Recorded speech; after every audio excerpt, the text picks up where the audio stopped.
Let the fun begin.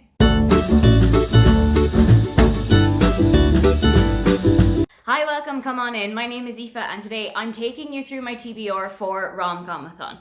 This is a readathon that is being hosted by myself and Michelle from Michelle's Library starting next Monday the 22nd of August and running all the way to August the 29th. I've got a couple of books that I wanted to fit into some of the prompts, so let's take a look at what I'm going to be trying to read over the next week. First off, of course, is the group book, and that is My Killer Vacation by Tessa Bailey. I am also going to fit this into the prompt of host's favorite color because it's got a lot of kind of bluish green on the side, and Michelle's favorite color is green. This book follows Taylor, who is an elementary teacher and goes on holiday to Cape Cod in Massachusetts with her brother.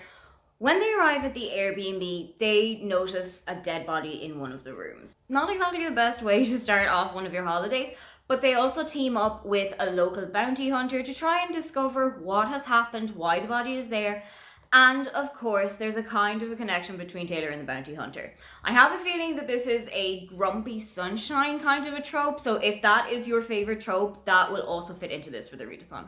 Speaking of favorite tropes, that's another one of the prompts, and my favorite trope is fake dating. So for this, I am going to go with The X-Talk by Rachel Lynn Solomon. I'm also reading this as part of Pick Bomathon, which is being read by Krystal from Bond Book Reviews, which I am a co-host of, and luckily this can fit into both of the readathons. This is a kind of an interesting take on fake dating. So it follows Shay and Dominic, who are both working as presenters and producers for a radio station in Seattle. They notice that the station's numbers are kind of dwindling, so they decide to spice things up a little bit by presenting a show with two exes giving relationship advice. Shay and Dominic sign up to be these two presenters, except that they're not exes. They've never dated before, so they have to pretend to have been a couple and to have broken up and to give out the advice that all of their listeners are looking for. And of course, while all this is happening, they are starting to fall for each other. This is going to be the second Rachel Lynn Solomon book that I'm going to read. It is her adult debut, but I've already read Weather Girl and I utterly adored it. It was kind of surprisingly spicy, so I think that this might have a kind of a similar vibe to it, but I'm really interested to see if it does. Next up is a book with POC or LGBT rep, and I am combining the two for POC and LGBT rep in Honey Girl by Morgan Rogers. This is about Grace, who has just finished her PhD and has gone off to Vegas to kind of celebrate, to let off steam, and end up married to a woman that she has never met before. They discover this the morning after the wedding and have to go about trying to undo what happened the night before. However, it turns out that they are a little bit more well-suited than they were expecting to be. Those are the books that I plan to read for the readathon, but you might have something different in mind. You might be looking for some suggestions, so fear not. I've put together a list of some of my favorite books from the last couple of years, and I have paired them with a couple of prompts from the readathon. So, first one up on the list is The Soulmate Equation by Christina Lauren. This is a fake dating book where Jess and Riva, who are kind of matched together with a dating app that matches you based on how compatible your DNA is, go out together to kind of boost the popularity of this app. It also kind of fits for the favorite color prompt because this is kind of like a burnt orange, dark yellow. Let's just roll with it, okay? It kind of fits. Another one that would fit the favorite color is The Honeymooners by Christina Lauren. Either this or the US cover will both fit into it because they are both yellow, but this one also has little kind of bits of blue, green, turquoise, so you can fit it in for Michelle's as well. This follows Olive and Ethan, who have to go on their siblings' honeymoon when everyone at the wedding, except for the two of them, picks up food poisoning.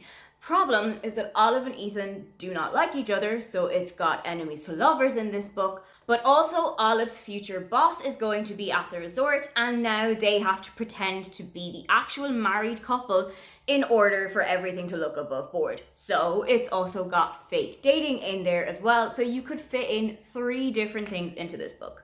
Written in the Stars by Alexandria Bellefleur, again, because it has got green and yellow on the cover, fits into the favorite colors prompt. It doesn't have to be the dominant color on the cover. It just has to be literally anywhere, even if it's just in the corner at a tiny little bit. It also features LGBT rep, as this is about Elle and Darcy who meet up on a first date that doesn't exactly go right. But Darcy's brother Brendan works with Elle in a kind of an astrology app that they're trying to get off the ground. So to kind of drum up some popularity for this app, Elle and Darcy have to fake date. So again, you could fit this into a couple of prompts here. Another LGBT book is Delilah Green Doesn't Care by Ashley Herring Blake. This one follows Delilah and Claire, who have known each other since childhood. Claire is Delilah's stepsister's Astrid's best friend. She's one of Astrid's bridesmaids at her upcoming wedding. Delilah has to go back to her old hometown where she hasn't been in about 10 years for Astrid's upcoming wedding, where she's going to be the photographer. So it's got the return to your small hometown trope in here. That's a trope and it definitely counts. But it also has the childhood friends to lovers. It's got friends to lovers. It's got like second chance romance, a tiny little bit of it in there. This one has loads of prompts that you could take off, and I really, really recommend it. It would, of course, be remiss for me to not mention all three of the Brown Sister books. And all three of these will fit into the POC wrap because, of course, all three Brown sisters are women of colour. For Chloe, you have got a kind of an enemies to lovers relationship. For Dani, you have not only got a fake dating trope, but you've also got bisexual representation. So you've got the LGBT prompt covered here too. And for Eve, you have got a kind of a grumpy sunshine romance here as well. So all three of them will definitely help you take off one of these prompts. A kind of an underrated one, but one that I definitely think that you should pick up is The Split by Laura Kay. Again, we're going for the favorite color here. It's got yellow, but it also has a green couch, so it will fit in for Michelle's favorite color too. This has LGBT rep in it, as it is about Ali, who has just recently broken up with her girlfriend and is heading back up to Sheffield where she grew up. So again, you've got returning to your hometown trope here as well. And Ali kind of rebuilds her life from here, visits old friends, reconnects with people from her past, and kind of rebuilds her life from when she goes back home. I really loved this book, and I think it's such a great way to take off a couple of prompts too. My final recommendation is Weather Girl by Rachel Lynn Solomon. Again, favorite color on the cover. This one also features an office romance, as you have got Ari and Russell, who are working in a TV station in Seattle. Kind of similar vibes to the X-Talk, I'm thinking. You've also got a kind of a friends to lovers romance in here as well. So if those are any of your favorite tropes, you are going to be in happy hands here. That is what I plan to read for the rom-com-a-thon, and also some books that I think might help you tick off some of the boxes too. What is the first book that you are planning to read for our readathon? Don't forget to like and subscribe because I have new videos up every week. Now, get on out of here.